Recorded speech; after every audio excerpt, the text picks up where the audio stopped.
It's been 10 years since the Businessday CEO Forum in Nigeria launched. Frank Aigbogun, the publishing CEO of Businessday Media, joined me to assess the journey so far and discuss ways to raise the bar for business leadership in Nigeria. Well, first is why the Businessday CEO Forum. Working with McKinsey 10 years ago, we thought we needed a platform for Nigerian CEOs and leading investors to come together once in a year for knowledge sharing. Essentially to just look at the economy in a very focused manner, discuss key themes and trends that are shaping the economy, and look at how the economy is evolving over 1 year, 2 years time frame. And it has, over the last 10 years, become a significant platform for policy advocacy. We have tended to bring in very renowned speakers. We started by bringing in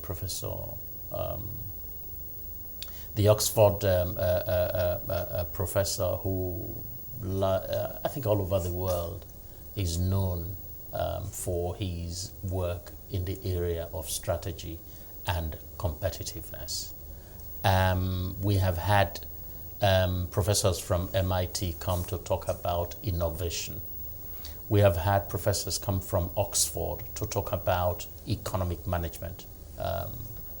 And this time around, we are having the Dean of the Business School at Oxford University, Professor Tufano, come to talk about Nigeria at Crossroads, the private sector opportunity.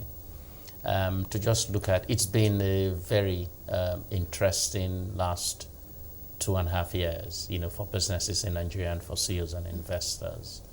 There's been this wait, for the economy to open up, and the hope that that would then precipitate increased investment, which is what, oils the economy, as it were. So in terms of why, to create a platform for knowledge sharing, and it has become a significant convening for policy advocacy in terms of impact. Yeah. But would you say, the last 10 years, and I know that there are other groups also who, from time to time hold this, have platforms and engage with policymakers at all levels. Would you say that there is a firm handshake between the government, the policymakers themselves, and businesses, the business community, in terms of, okay, this is for the business community, this is our position on where the economy is, this is our input, these are our concerns, these are our fears. And would you say that there's a firm handshake, and would you say that the policymakers do listen? There isn't a single trend that defines the last 10 years, given in any case that you're dealing with different administrations. I think there has been time in the past where I think the concept of a handshake was very well understood in terms of its impact, I think lately, in the last 4.5, 5 years, for instance, there has been the concern in the private sector that there has been a shift in terms of how welcoming Nigeria is for investment. And let's be careful here. I'm not even talking about foreign investment. Even Nigerian investment is not happening as it should happen. So there is that concern. And I think that we are beginning now to hear the right noises. There is a group in government that at least make the suggestion that the government is welcoming to private investment.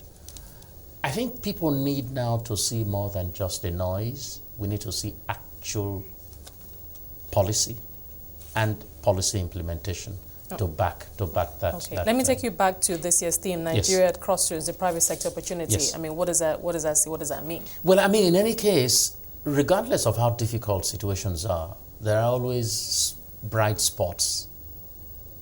And that challenge that the business person, the CEO, the investor has, is to locate where those bright spots are and ensure that it is profiting from those opportunities. So McKinsey is launching a proprietary work on what Nigeria can do, to turn potential into actual growth at the forum on the 3rd of December. And I think that will be a significant moment at the CEO Forum, setting the tone for the discussions that will follow.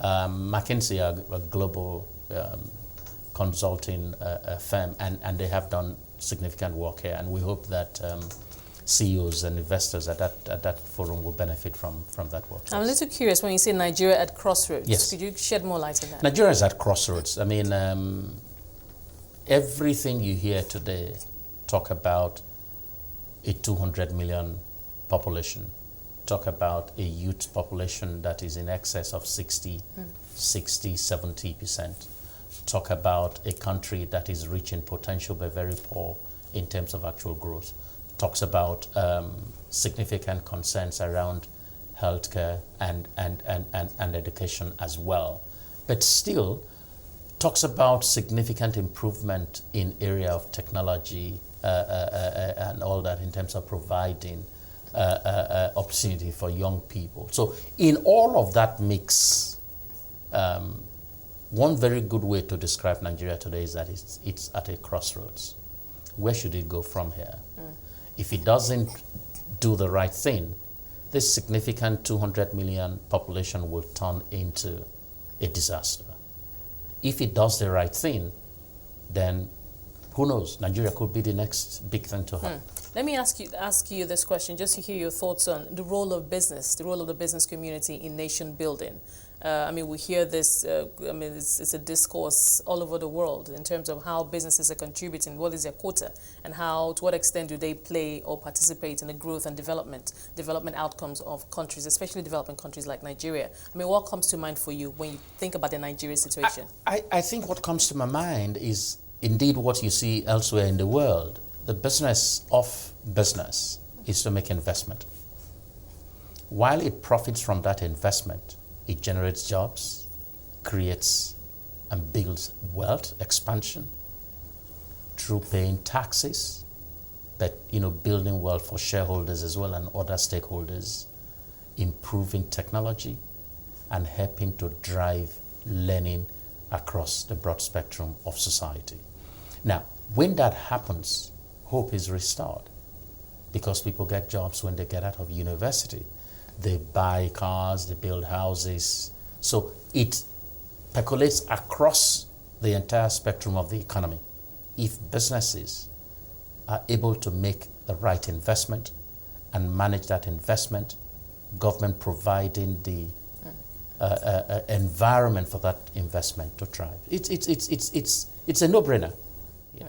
I mean, as publisher of the Businessday, obviously you cover round-the-clock business story, big business stories, Yes. Closely watching the business sphere, especially what's going on both sides of the divide. I'm talking Yes. about fiscal and monetary authorities. Talk to us those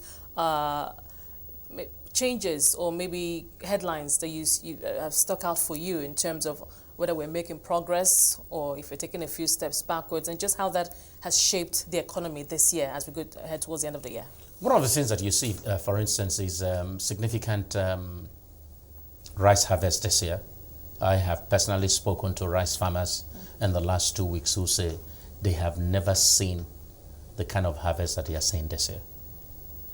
Rice millers as well speak about significant supply of rice paddy into mills.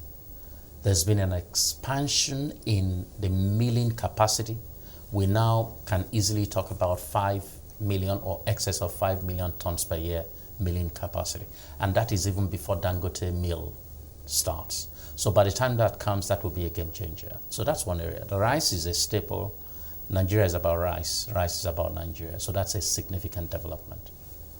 Now, it's happening at a time that we are, in the run-up to Christmas when a lot of rice is consumed. And the politics of rice becomes, in fact, it drowns all of us. That's one area. Another thing that I have been watching is what is happening in the money market, for instance, and in the fixed income market. I mean, you're seeing yields, come down. You're seeing cost of funds drop as well. So given that the government is a significant borrower, it means that, that's going to impact significantly the cost of borrowing for government. But most importantly, we're seeing an increase in appetite for banks, to expand credit to businesses. And we do hope that that trend will continue, because access to capital is very key in an economy that you're trying to restart the engine. We also see a few things that are happening here and there in terms of improving quality of education. What's happening at Pan Atlantic University, for instance, what's happening in some international organizations that are taking position just to promote quality education in Nigeria. Where we don't seem to make the moves that we badly need is an area of power. Power hasn't shifted, and for me that's a significant drag on the economy.